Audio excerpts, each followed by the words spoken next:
Hey there, everyone. Welcome back. I'm delighted to welcome back to the third in this series that we've been privileged to see from Lionel. Hi there, Lionel. Hello. Welcome back. Thanks for joining us. I'm Simon Walker. I'm Director of Training at Maxon, and this is Lionel Vicidomini, who is an official certified Maxon Cinema 4D trainer, amongst many other talents that he has. And today we're going to be running through how to break the law of physics in that session that he's put together, which follows on from the previous dominoes sessions. So I'm just showing the PDF with the registration links, and here's the session that we're going to look at today. And you may have seen this animation online, which shows the dominoes doing things that they wouldn't do in real life. So Lionel's going to show you that in a second. So hello to everyone. Hello, Celio. Hello, Samuel, Larry. Welcome again, thank you.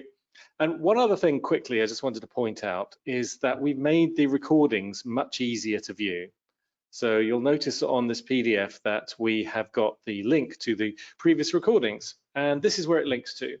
It links to the Maxon Volume Program Training YouTube channel.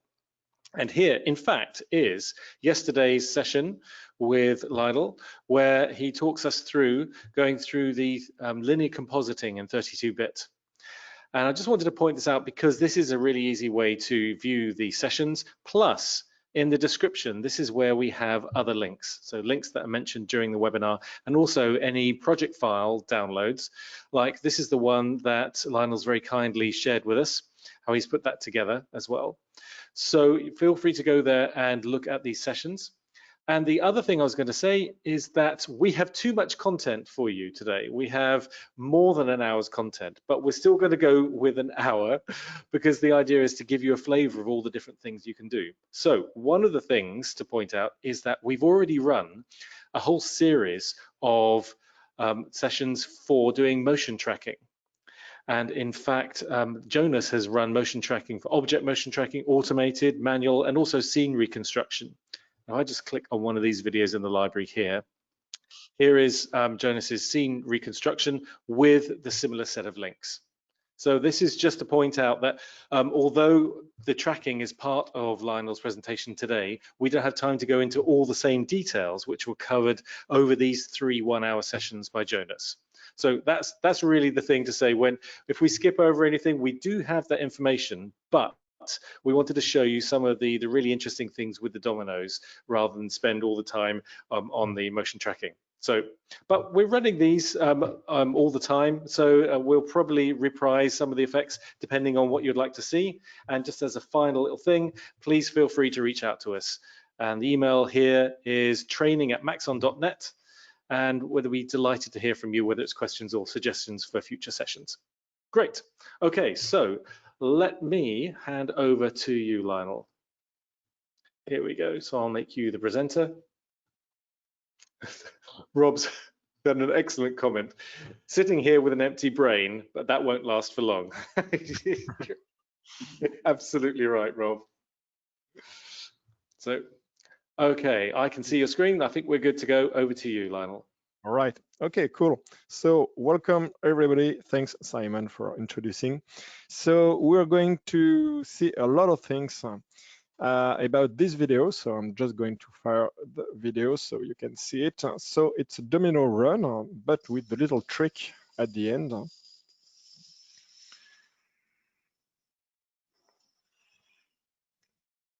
First, we have a looping, and then we finish on the wall.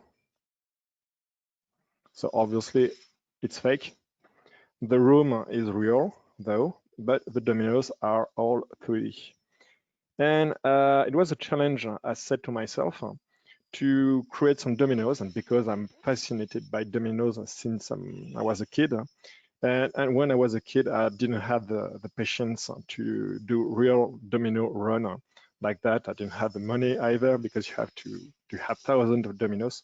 So now I can do it in 3D without messing up my room. And this is actually my daughter's room, and she was very interested in what I was doing with that. Okay, so I'm going to stop it, And I just want to point out the inspiration. So this is in After Effects. We will see that later. Yes, to show you the inspiration. So obviously, looked at domino run on internet. There are a lot of videos of guys, people tumbling dominoes down, and they can have like 1 million dominoes. That's insane. Or even here 15,000. It's very interesting to see how they work, and the result is always mesmerizing. So it was a very good reference for me to see how dominoes behave, how they take lighting, as you can see, how they like to use grayish color, and how to make it look like real dominoes in 3D. Then I was inspired also by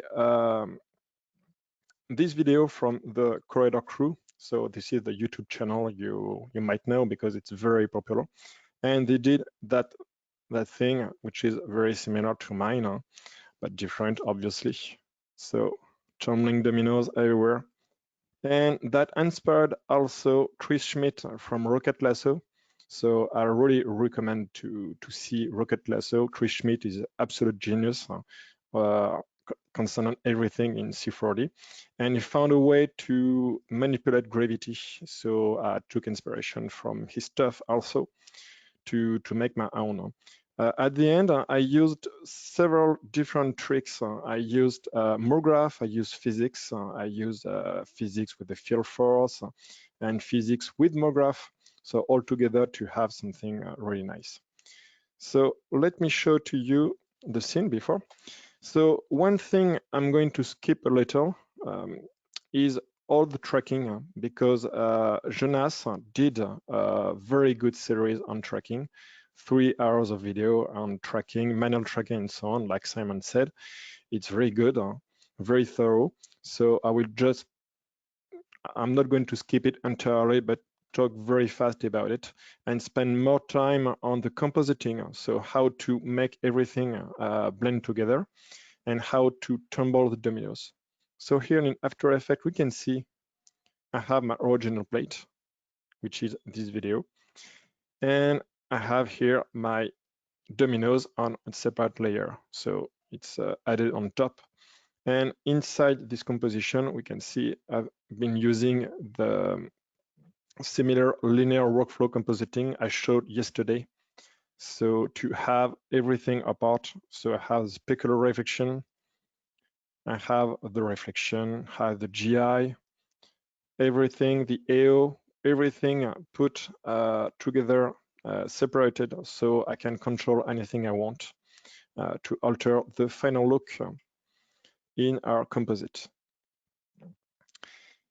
So to start, where does the video come from? So I shot it myself with the X-T30, which is a good camera, not a great camera, it's a good camera. It's much better than the smartphone, but it's not as good as a ARRI or a RED camera or something like that, professional camera. And so the image is great, but it had a few problems with it. So let me just show you the original video. And actually, I took several videos. So this is the first one I shot. So we can see the same room with a spot on the floor. And I'm working along and I finished on the wall, and already we can see it's too dark. So that's one problem. And then I switch to the other side and we have out of focus. And I can tell you that the motion tracker and any motion tracker in the world are going to do very, very badly once we leave the floor, because the walls are too blank. They are blank. There's no feature, no texture to hang on, especially there where my autofocus went haywire. And so it did absolute rubbish. So I did try to make a track with that, and it didn't go well. And I shot several other tracks, and this one is the last one I used. So the lighting is better. And the big difference is I'm using trackers on the wall. So I just literally cut a little piece of paper. I created those markers in After Effects. Then I printed them out and I cut them and pasted them on the wall to the dismay of my wife, who was wondering what I was doing with the wall of the room. And I could use them as a reference for the tracking. And that did the trick, because without that, it would have been much, much more difficult. So that's a good point to remember about tracking. As you already know, when you have blend features like that, you have to add some motion tracker by yourself.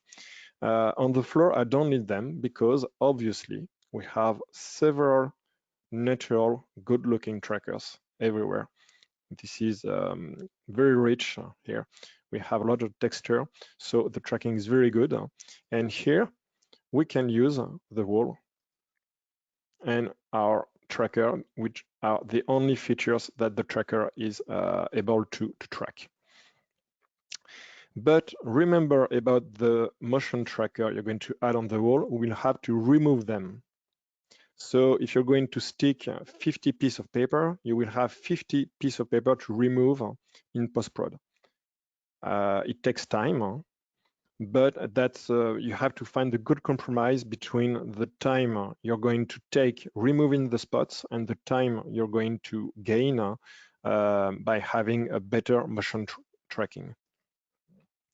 And just to show you how I did that, I'd tried several stuff, and actually I found really the right one just this afternoon. So this is the original video. I cut it in half, and let's fast forward to the portion I want. It's kind of slow. It's coming up.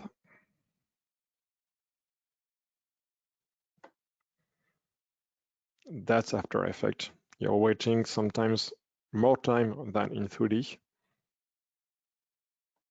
It's got so much to do before it actually sends stuff to the screen. Yeah, because there are, I think, 54 spot clone tracker working in the background. So it's taking time. It's taking a lot of time. Okay, here we are.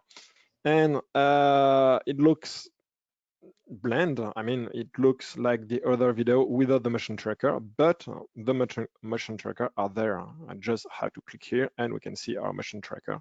If I go further on the timeline, we have all those spots, and with the spot clone tracker, everything is going to disappear. I hope it's not going to take a few minutes again. Meanwhile, I can show in the effect control that we have spot clone tracker, which is an effect of the Red Giant suit. It's a VFX suit. It's a very, very simple tracker that can take care of that kind of job very easily.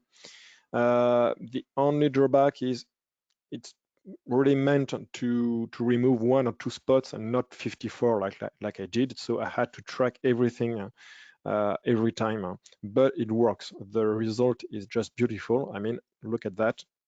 There's no way to tell there was some motion tracker somewhere.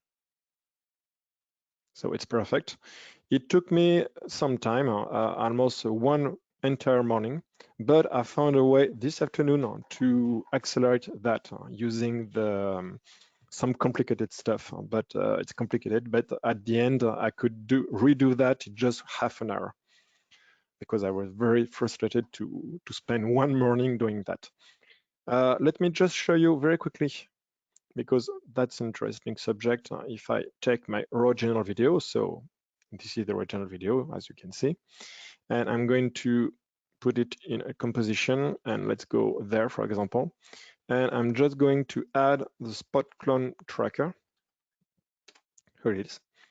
And the interface is very, very simple. You just pick where you're going to remove your spot. So I'm going to put it here. This is the reference, and that's about it. So you see the spot is gone, and then you're going to launch the tracking this way, and it's going pretty fast. But when you have 54 of them, well, it's not that fast, but it works. You can see now we have some keyframe, and it worked very well. You could, the tracker is very good.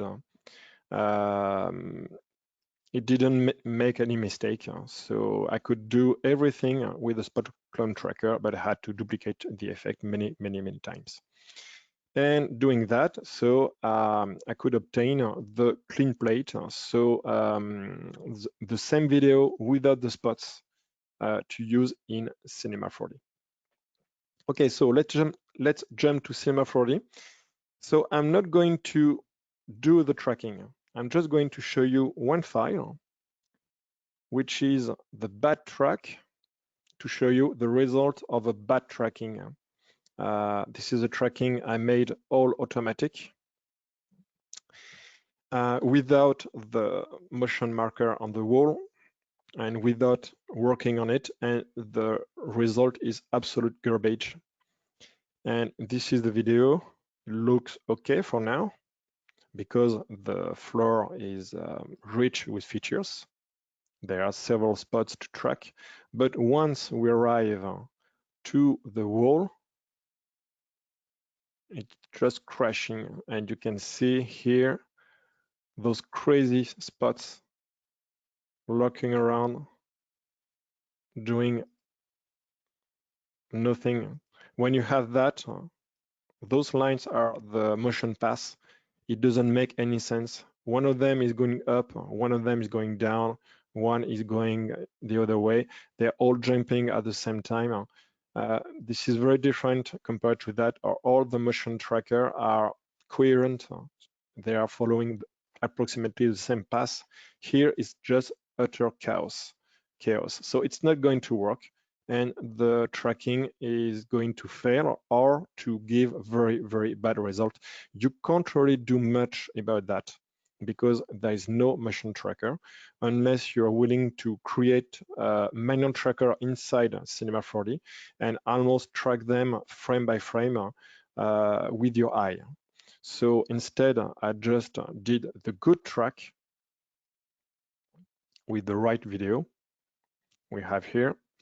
And this is the final tracking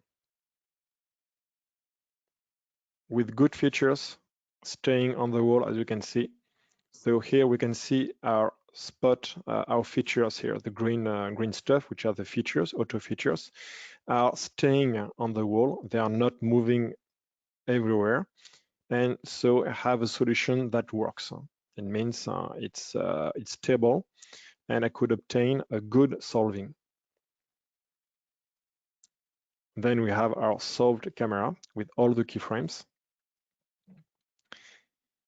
And I could do the test. So using a simple, for example, a figure. This is the figure. And now if I'm going to start the animation, we can see it stay put. It doesn't move. It doesn't wobble. It doesn't float. It looks fine. And usually I duplicate this a bunch of time to see how it looks. The figure is a good example because it's really in 3D. It's up, and this way we can check the parallax. So here, that's interesting. You can see the Venetian line are logical. They work together. I mean, we have the standing figure, and it works with the bed on the background. It makes sense. This one also is at the good spot and follow along.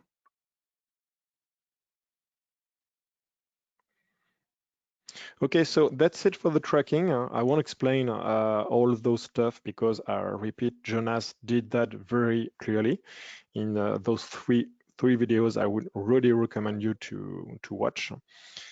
And I'm going to skip to the compositing, not really the compositing, but how to make objects look like they're part of the scene, because that's not so common subject, and you have to know a few stuff about it.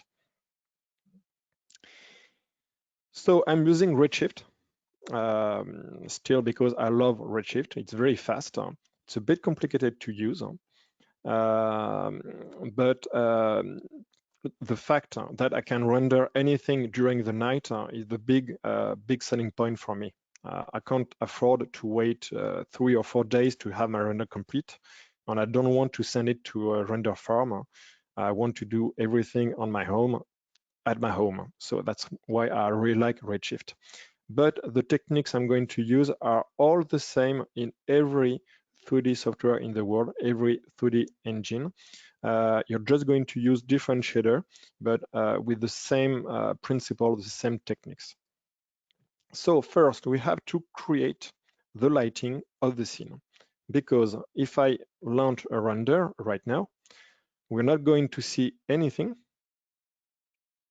but our little guy here, because there's nothing to show. Even though we see in the background something, that's only the motion tracker, that's for reference, okay? So to create our background and to create the lighting, we're going to use the Redshift in the light, the dome light, okay? So this dome light has 2 panels. We have the general dome map. This is going to take care of the lighting. I'm going to use HDRI, and we have here the backplate. And the backplate is going to be the backplate, so the environment, what we're going to see through the lens of the camera.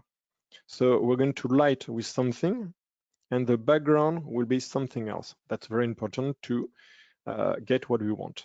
So let's take care of the lighting first. So I should have done something. I should have created HDRI for my scene, but you need to create it by yourself. You need to have the right gear, the right techniques, and so on. It can be expensive.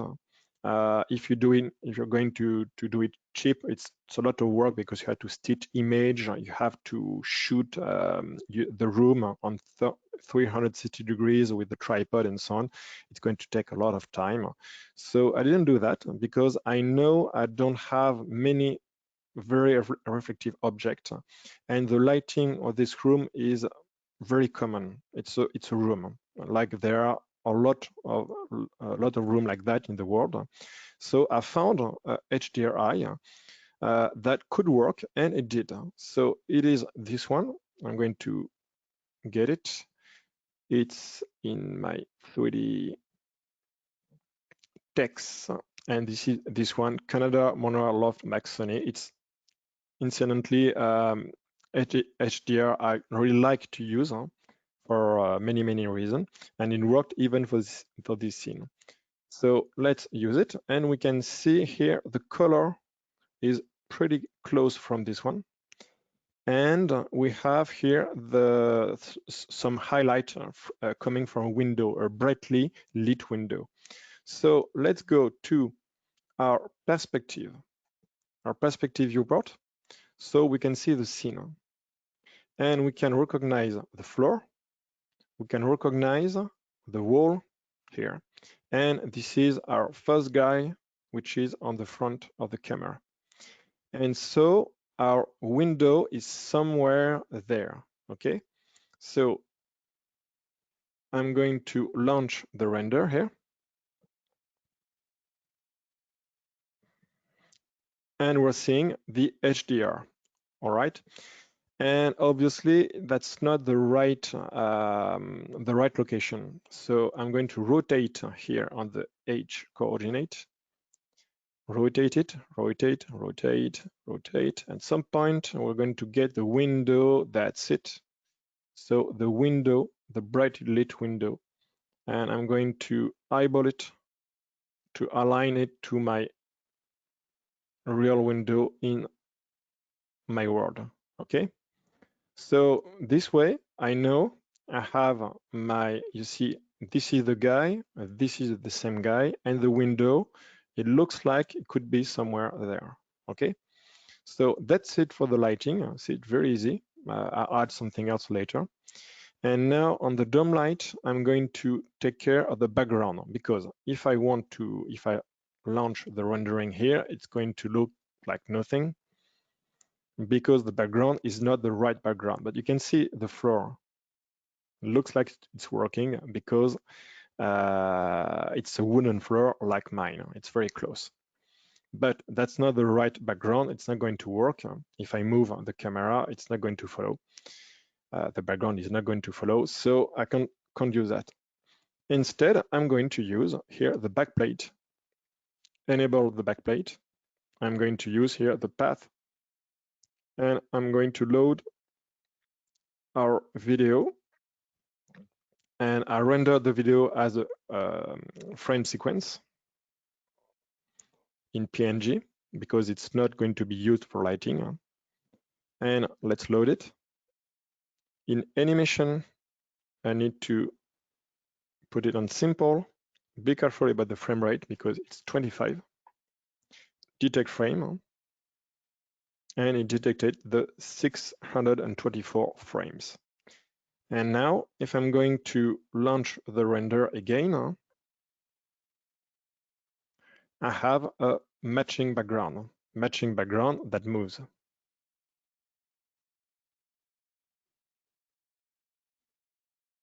So you see it works, but it still doesn't look like anything right because there are no contact shadow. The figures are just literally hovering over the ground because there is no ground. So I'm going to stop it and take the next step, which is creating the ground for the contact shadow. So I'm going to create a plane, and let's go to the top view. In the top view, we can see our room is roughly what we can see here. So our room will be somewhere there. I'm going to expand our plane, expand it again to cover roughly the room. Okay, let's go back to this shot. And now if I want to have my background on, I need to put a texture on it, which is going to match the background. So for that, I'll create a Redshift material. Let's call it ground. And let's go to the edit shader graph.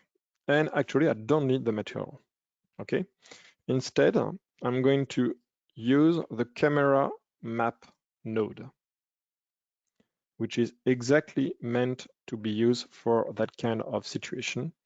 So let's, in the camera map mode, I'm going to load again the sequence. In animation, simple animation, 25 frame rate, detect frame. And you have a little trap here. You have to put the gamma to 2.2.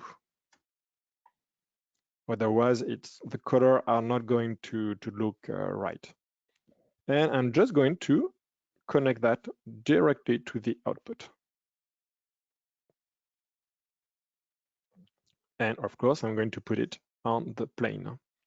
And the camera map is going to camera map the file, the video on the ground.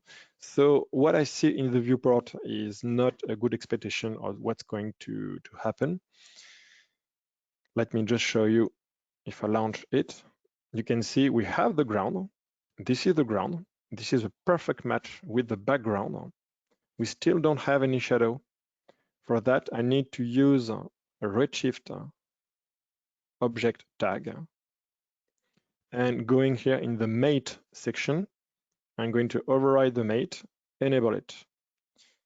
And we're going to have the shadow here, enable, and here we are. We have the contact shadow. There is a slight difference, but a big difference because it looks like it's grounded. It's on the floor because it is on the floor.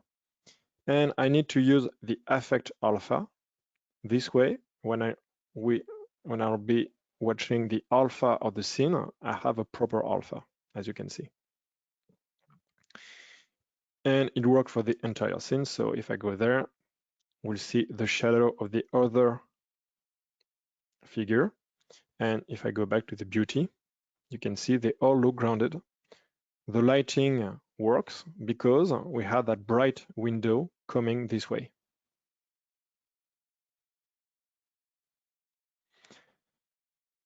Okay, so I could stop here about the compositing, how to make objects blend together, but I just would like to show you quickly something else.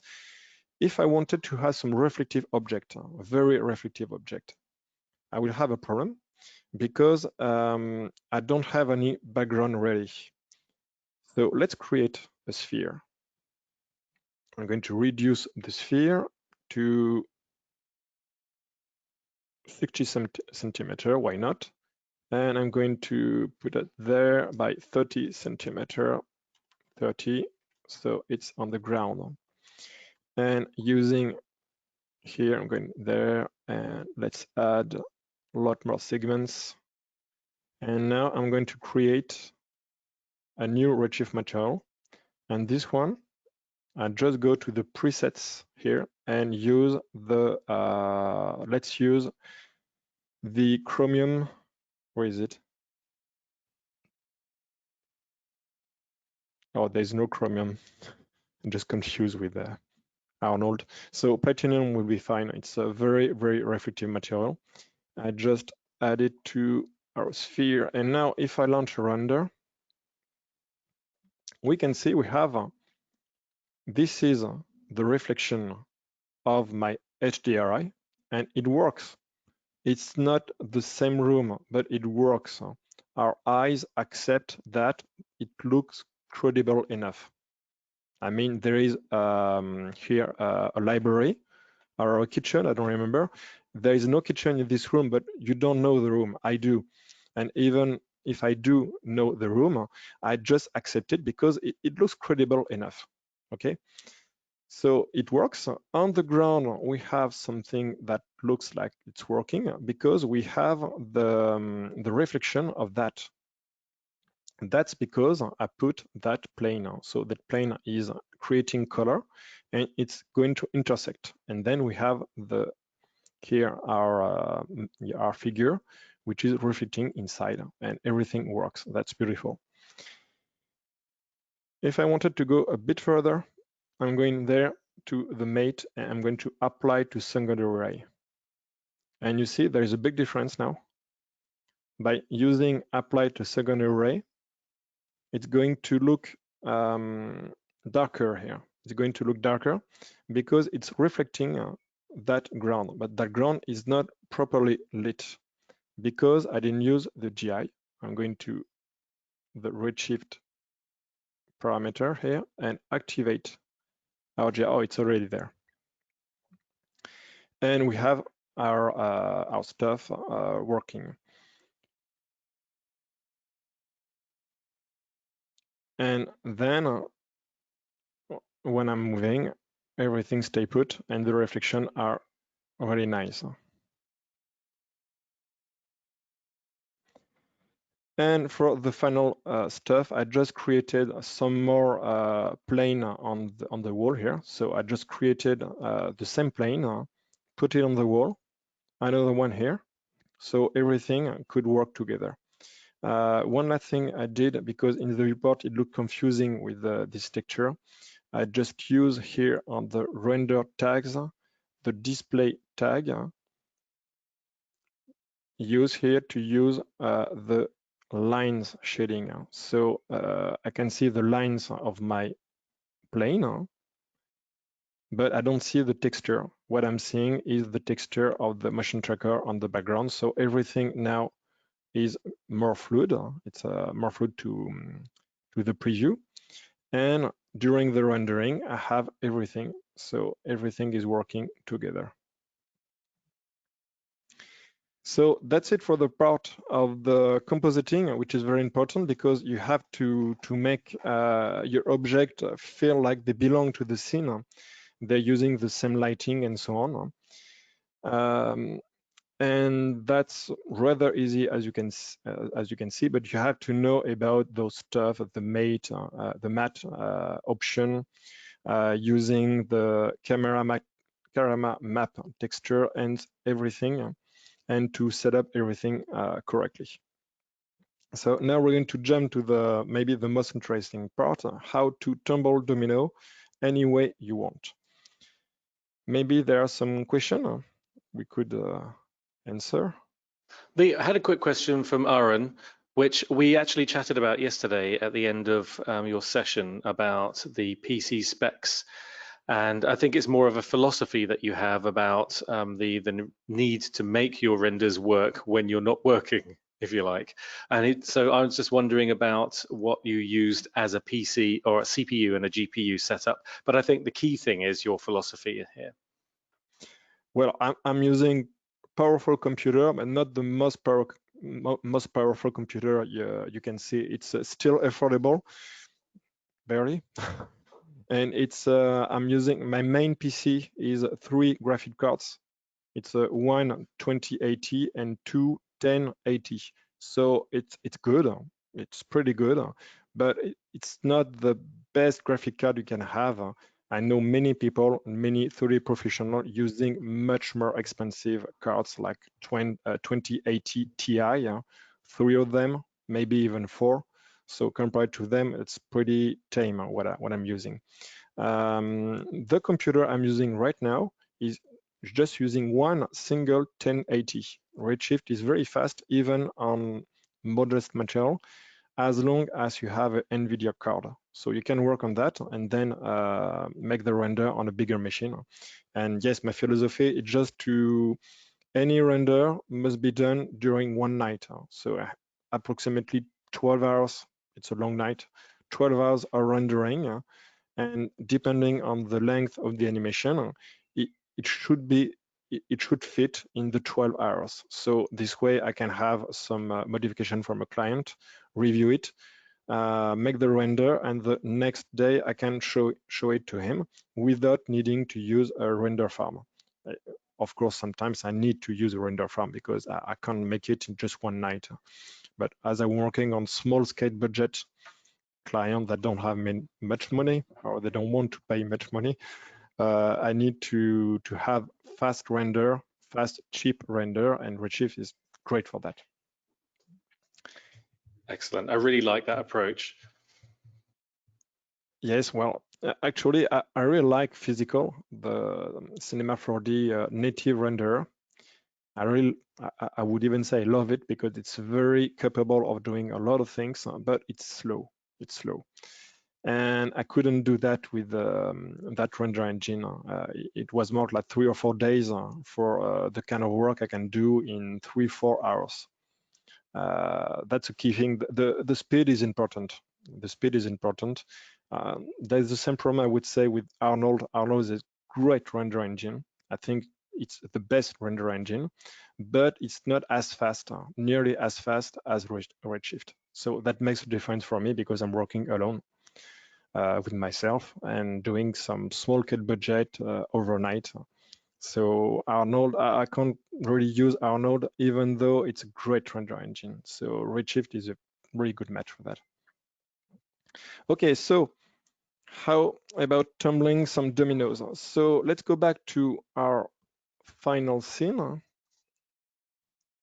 is going to take a bit of time to load because there are so many objects and so on. The viewport is catching up. All right, and actually I used different systems to create all that. I use mainly physics, so the physics engine of Cinema 4D, which works great, which is very simple, very capable. And that's most of the animation you can see. But I did bake most of the animation because the animation is long, 600 frames. That's pretty long. It's over 20 seconds. And when you're using physics with Cinema 4D, you have to rewind every time to 0, launch it, rewind, launch it, rewind, launch it. And if you have a good setup, there is a chance when you add some more physics that the first setup is going to fail because there are some random alteration on the file and that can fail everything. So you are always relaunching again, tweaking a few parameters. It's a waste of time. So usually I just work it as a group. This is a group, this line, obviously, and the two flowers, it's another system. I just baked in another file. I baked it in Alembic, I'm going to show that later. I baked it to NMBake, then imported it into the scene and just synced everything together. So they are not really tumbling each other. And I can even show you a dirty secret. If you are looking closely, you can see here. Let's go to the perspective camera. And if you look closely, they're not even intersecting. You see? They're just going right, but nobody saw that. I've shown the video to quite a lot of people, quite many people. Nobody saw that. This saw some other thing, but not this one, which is one of the worst because they are really intersecting. Okay, and that shows it's just two systems synced together. I eyeball it to make it look like they follow each other. Okay, so how did I do for the other system here? Because this is obviously not physics.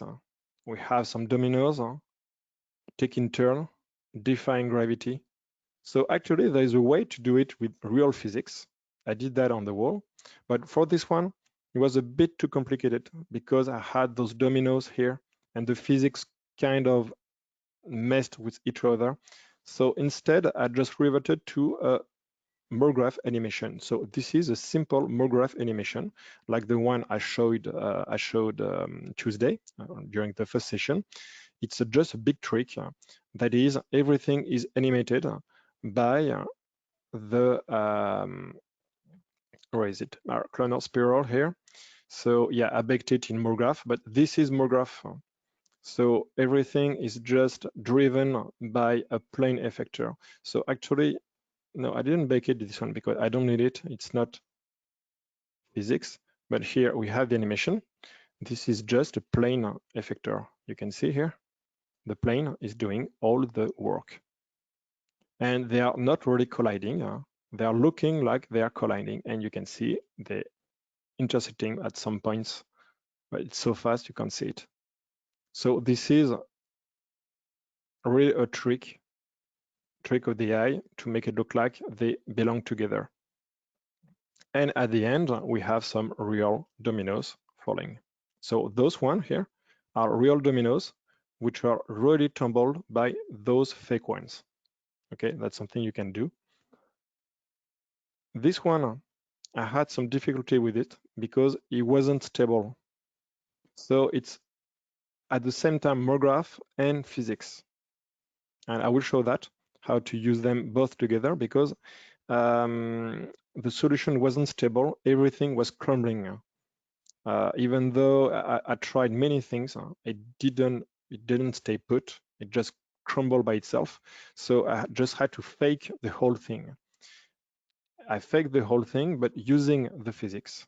So it looks like it's falling naturally. It's more complicated than that. It's falling by physics, but the beginning of the fall is initiated by MoGraph. Okay, so it's a really mixed mixture of the two techniques, or the two worlds.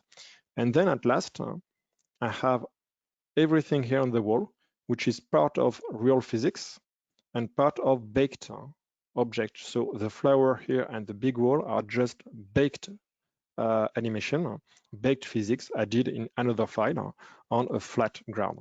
So it's very easy. But those ones here, the big line is real physics happening in this room because it's driven by the force field. So the force field is going to let you manipulate gravity as you want. So you want the dominoes to stick on the wall, you can do it. At the same time, you have the gravity on the ground. You can do both.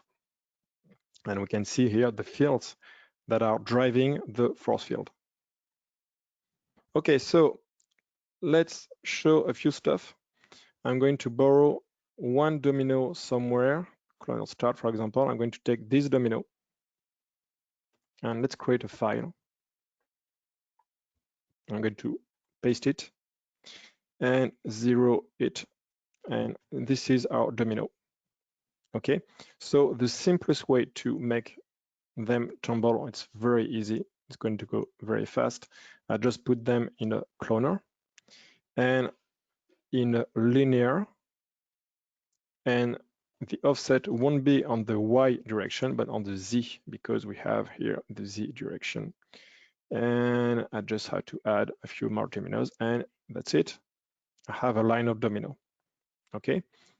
Now I'm going to scoot them over by 4 centimeters because they are, you see, rectangle, 8 centimeters of height. Do use round value. It's so much easier to calculate everything. So this way, by just offsetting by 4 centimeters, I know it's on the ground. I don't have to eyeball it. It's on the ground. I'm going to create the ground.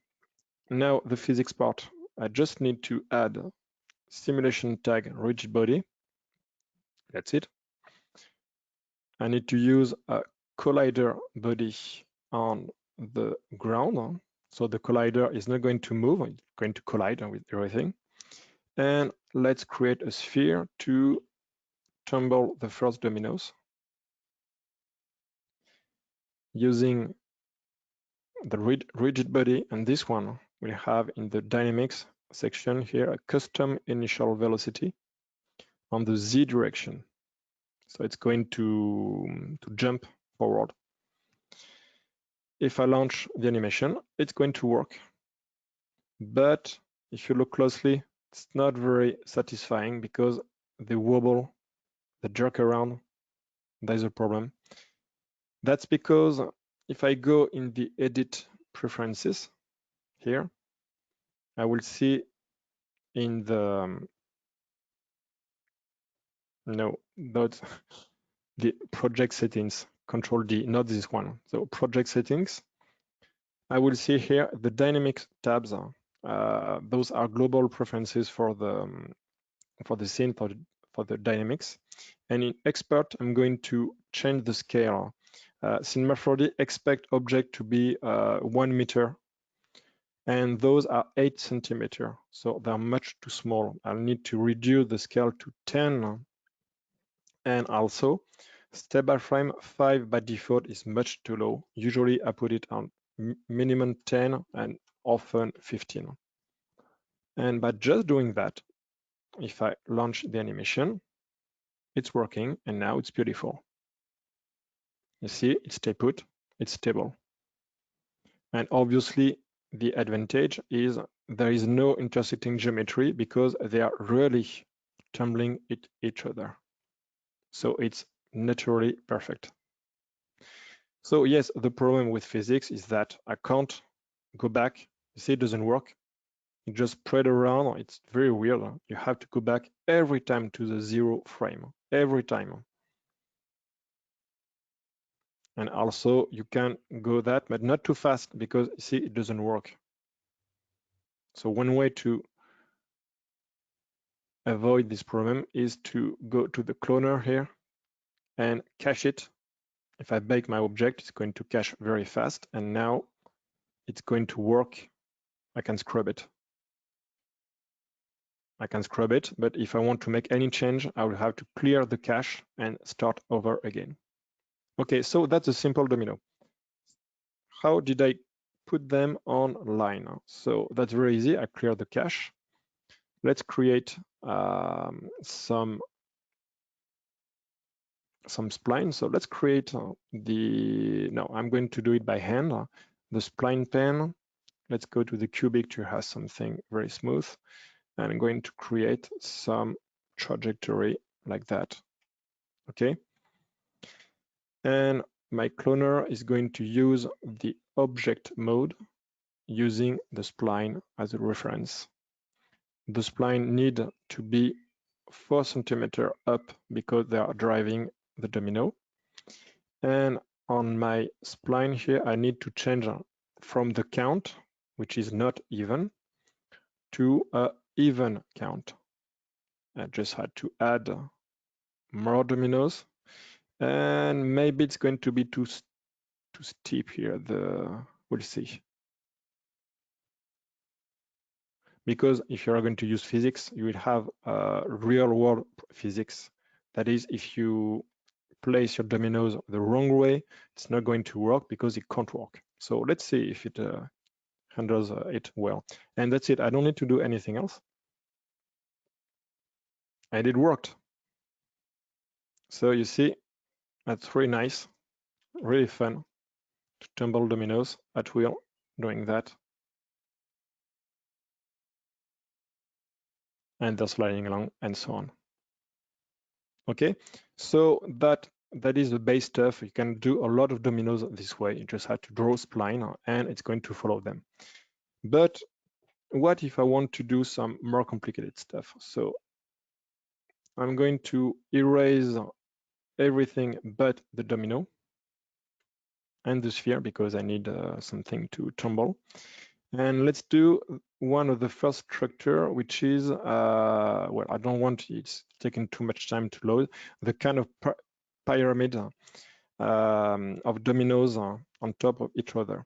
So to do that, I just created the first, the basic stuff. So let's go to our modeling section so that I can change the quantize stuff and put it to 1 centimeter. This way, if I'm going to control to duplicate and holding shift, you can see it's moving by centimeter by centimeter. And we'll go to 6 centimeter. Okay, now I'm going to take this one and duplicate it on this axis, holding control, shift. And now I'm going to put this one there. I'm just going to eyeball it. And this is my structure. So now I can take those three, group them together. And this is my basic stuff. And now if I want to create the pyramid, we're going to use the same technique as earlier, using here the offset. And the offset this time will be obviously, obviously will be 12 centimeter because I used 6 before. Okay, and let's do that. Now, if I want to duplicate it, I'm going to put it on top.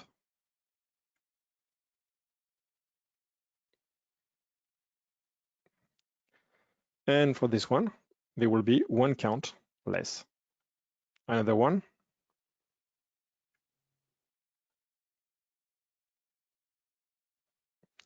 One count less. Another one, and so on, and so on, and so on. So let's keep it this way. I'm going to, yeah, so they don't jump. And our sphere, let's orient it the right way, this way, and that should be it. And now I'm going to launch our ball. Oh, I missed it. No, I forgot. I forgot the simulation tag. So Rigidbody. And yes, for this one, because it's slightly more complicated, in the collision, I'm going to use the box shape. So it's going to be faster. Not more accurate, but faster. Let's copy it to the other one. And now it's going to work. All right, so you see, that's a real life problem because the structure is pretty strong, it's stable. My ball is not able to tumble everything. So let's give it more motion. And here we are. So this you can't do with MoGraph alone. We have some dominoes falling down. Okay, now how do I import that kind of scene inside Cinema 4D? Same thing with the other. I'm not going to bake. I'm going to use Alembic instead. So I'm just going to take the cloner, not the sphere. I don't care about the sphere actually.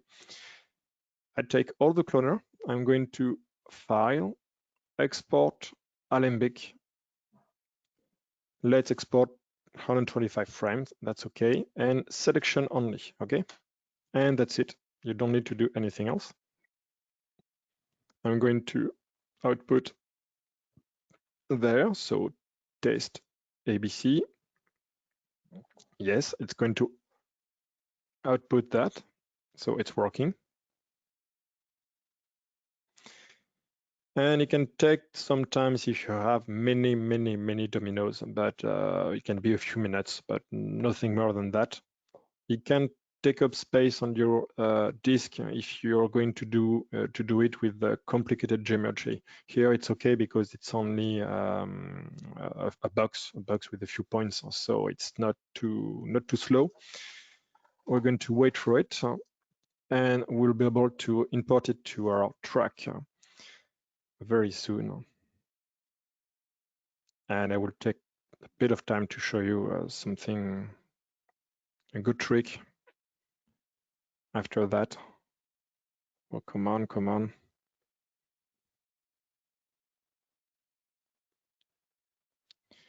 And there we are. It's writing the file on the hard drive. Oh, come on. It's worth the wait because this is such a great trick. This is a real time saver. Here we are. It's always too long anyway. So let's go to our good track, which is the one I was working on. And just what I need to do now is merge. There is no importance in C4D, it's merge. I'm going to get our test. Here is it. Import it. So 25 frame rate. Cool. And that's it. Those are dominoes. And the good thing about it, I can move them anywhere I want. So for example, there, I can rotate them, even though they're already falling down. And they are actually playing, as you can see. They are in the scene, everything is working. And the real great thing with Alembic, if I select everything, so I'm going to middle click there, shift, so I have all the elements, and I have some offset here. If I want all that to tumble at the frame 100, for example, I just have to type 100. And now if I go back, we can see it's staying put. At 100, it's going to fall.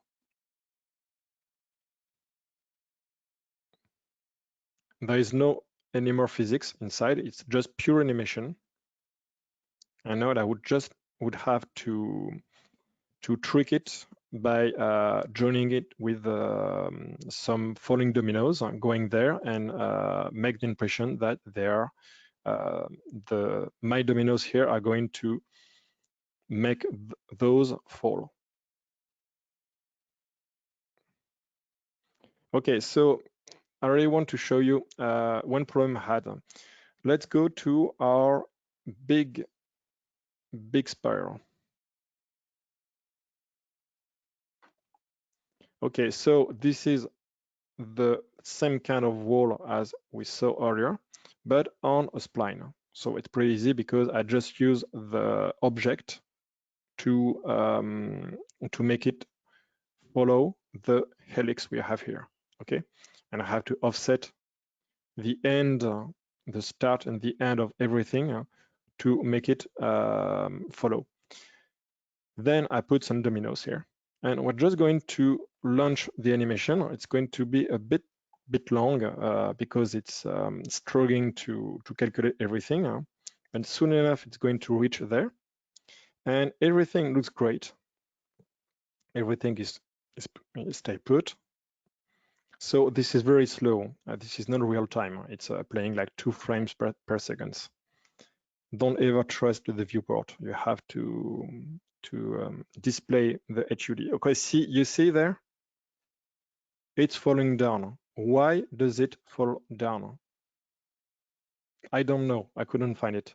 That's typically the kind of problem you can have with MoGraph, with the physics. See? It was working very well on big structure, but with this one, I couldn't make it work. So how to solve that problem? Actually, it's pretty simple once you know how to do it. The first cloner here is going to be a real cloner, so it's going to fall down because of that sphere. But for those ones, so this is the main spiral, I'm going to change the trigger from immediately to velocity peak. Okay, what is velocity peak? Velocity peak.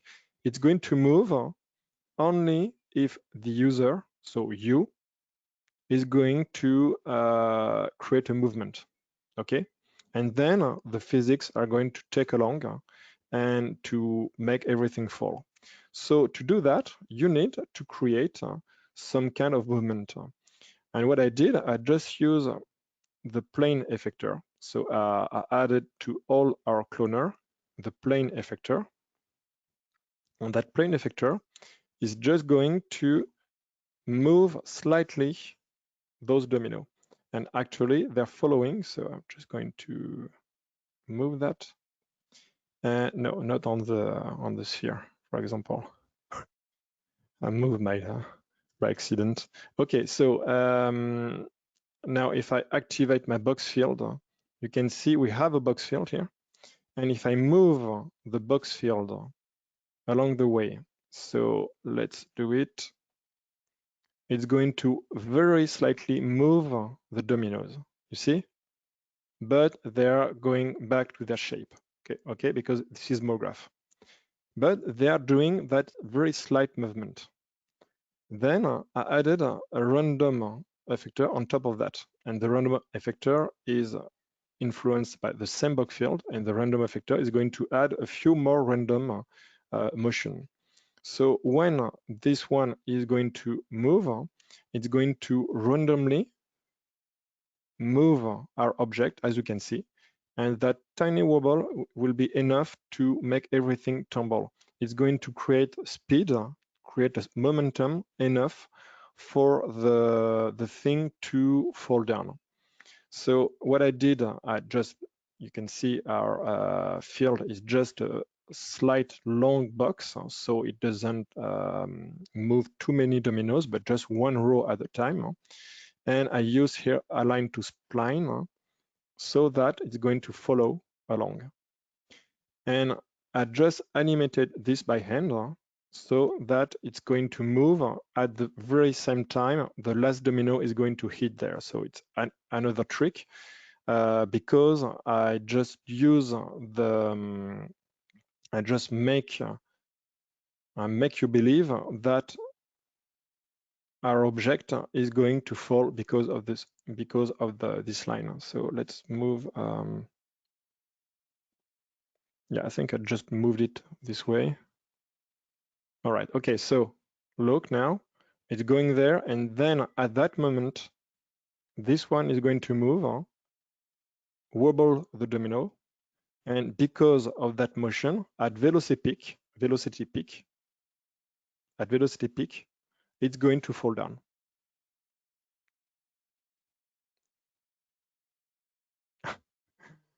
And it doesn't work because I moved some stuff, I guess. You have to try it a few times before it really works. I hope maybe sometime you just have to rewind.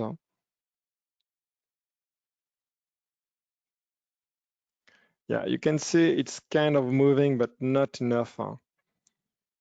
I'm disappointed. I'm sure you are too. Let's just exaggerate that movement. I'm going to make something very drastic, so we will see it moving. It's not going to be as well as neat as it should be, but still it will work. Okay, so now the movement is enough to make everything crumble. And actually, this is the field moving this way, which is creating that motion that makes everything fall. It looks very much like the real motion. And because only when the box field is going through the dominoes, all the dominoes before are going to be very, very, very stable. They won't fall ever because they are not dynamic yet. So if I wanted to correct that, I just need now to go back in time and alter a few parameters here and go down until the time is just going to fall. All right, here I just added a few too much degrees, but that's, you know the idea. And then at the end, I just exported everything with Alembic and imported it inside the inside Cinema 4D on my main scene. I think this, I'm actually pleased that you had to tweak it a couple of times because it just shows the way that you have to play with these things when you're working them together and fixing things and so on. So I think it's good. And Rob has commented as well that same sort of thing happens to him all the time when he wants to show some things. So I think this real world aspect of it is invaluable. Exactly that, you know, and now it's going to do this and it doesn't. You look like a fool, so you have to take it as a joke, not funny. Try again. But this is what happens when you're doing projects for real. Oh yes, all the time. It's never working. In real life, it's never working. You're always managing to try to get something working. Most of the time, it doesn't work. Yes. So maybe do you have the time? I won't show actually the physics trick because really just watch Chris Schmidt tutorial because it's the best. This one, take control gravity inside. It's any tutorial from Chris Schmidt is golden. I think I've watched them all because it's so interesting. So just watch this for the gravity trick. Maybe I could show this last one, how I set up this flower. Do you have the time? Yes, of course. Yep, go on. Let's go. So this one is pretty easy. I mean, it's not easy, actually. I shouldn't say that, but it's entirely MoGraph, so there's no trick here. I just have to find the right pattern here. And for that, I watched some tutorial on YouTube, especially one tutorial made by 13 years old, I think, who was learning how to create that kind of shape, and you have to do that, and I just had to do it in MoGraph. So we have our main line, and then we have all this stuff, and actually we have 3 dominoes here. So this one, I'm going to deactivate everything. Those 3 dominoes are going to be the starting point. The starting point of everything. So don't mind the domino in center. It's just a glitch. I think something not deactivated. And those 3 dominoes are just on a radial array. Okay. I could just add a few, and you can see, and those 3 are the starting point. Then we have 4 dominoes, and the 4 dominoes are other dominoes. I put them in blue to not mistake them. Those 4 dominoes are just going to be placed exactly as when those dominoes are going to fall. So this one is going to fall. It's going to make them fall. And then you can see this one is going to make this one and this one fall. And then after that, I could use the first cloner here, which is the first circle. And I took extra care to have those domino placed this way. So this is the main line. This one is going to make this one fall. And you can see this one is placed just enough to make fall this one and this one, and so on and so on. I created then the last one, the last dominoes, which is a structure here. And I have to write the right amount. Actually, I fumbled quite a lot before finding the good amount, the good number. And then everything is inside this cloner. So those 2 cloners are inside a cloner. That works. And here I'm using the blend mode, the all-powerful blend mode, which is able to duplicate things by blending the parameter together. So it's going to blend the count and the radius of this circle and this one. So all together, it's going to do that. And you can see we have exactly the right repetition here. to create the tumbling dominoes. And really, that sounds easy, but I took some time to find the right amount. There must be some mathematical way to do that, but I just eyeball it to find the good stuff. And then our line again. And now if I just play, I hope it's going to work this time. It should. And we have our dominoes falling down. So there is no trick because they are already falling down because of the physics.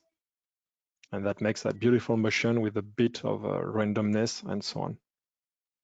So I did a few like that. I just exported them as Alembic and put them back inside my main scene. And that's it. Fantastic. Really great stuff, Lionel. Thank you. It's a lovely combination of techniques that you are putting together with not only the physics and using MoGraph, but those small little tricks like Alembic to actually make it work. So now you know, you can see all the tricks. Yeah. I also love how you've added the audio to this final video example, the one that we shared online. Yeah, I just grabbed a bunch of video file of dominoes falling and I just put them together inside. Because it's dominoes, you don't pay much attention. It works. We should have that as a feature request inside the physics engine, so it actually outputs the correct sound as well. Well, there is a sound thing in the timeline. I know maybe it's possible. I have to look into that. Excellent. This has been fantastic stuff. Thank you. Lots of nice comments from coming on the chat window saying thank you for sharing. And I just want to echo those because over these last 3 days, this has been wonderful to just like take a snapshot of your creative process. The good and bad, and how to work through problems. I think that's equally important. Yeah, absolutely. So lots of people saying thank you. Thanks, Lee, Larry, Francesco, Samuel, Sean, Aaron. Thank you. Thank you for watching. And you can watch this again, of course. I'm just going to grab the screen, if that's okay, Lionel. Yeah, go ahead. You can watch this again because we've added, I think I mentioned it at the beginning, but in case you missed it, we've added all these recordings to a channel on YouTube, the Maxon Volume Program Training channel. And these are the 2 sessions that Lionel ran earlier this week, and this one will be up very soon. And so please feel free to have a look at that. We'll send you the link in the email, but it's basically just search for Maxon Volume Program Training. And also, if you want to find out about more sessions that we're doing, because we've got lots more planned, please visit us or follow us on all sorts of channels. I've just got my Twitter one here, it's Simon Walker on Twitter, but the main ones to go to are Maxon 3D and Redshift and Red Giant News. This is where we share typically information about these sessions too. And here's your animation running that very nicely in the background too. Fantastic. And don't forget, we've also got on Monday, we've got the next in the demystified sessions. So Max and I are going to be talking more about color grading and secondary corrections and so on. So please feel free to join us with that. And thank you also to Darren for being behind the scenes and answering the questions and sending the links. And somebody asked a question about tutorials that you do, Lionel, and you do a whole bunch for tuto.com, so we can give that list. And I can tell you I have some coming on Udemy in English. It's a very big endeavor for me because English is not my native language, but stay tuned if it's going to be out very soon. Well, you're doing very well as far as we're concerned, because it's lots of comments about how clear the explanations are. So thank you. Thank you. Excellent. And we'll add the links to those descriptions inside the YouTube channel too. Brilliant. Thank you everyone so much. Thanks for joining us. We really appreciate you giving up the time for this. And stay in touch. We got more of these coming. But for now, take it easy and stay well. All right. Cheers. Bye-bye.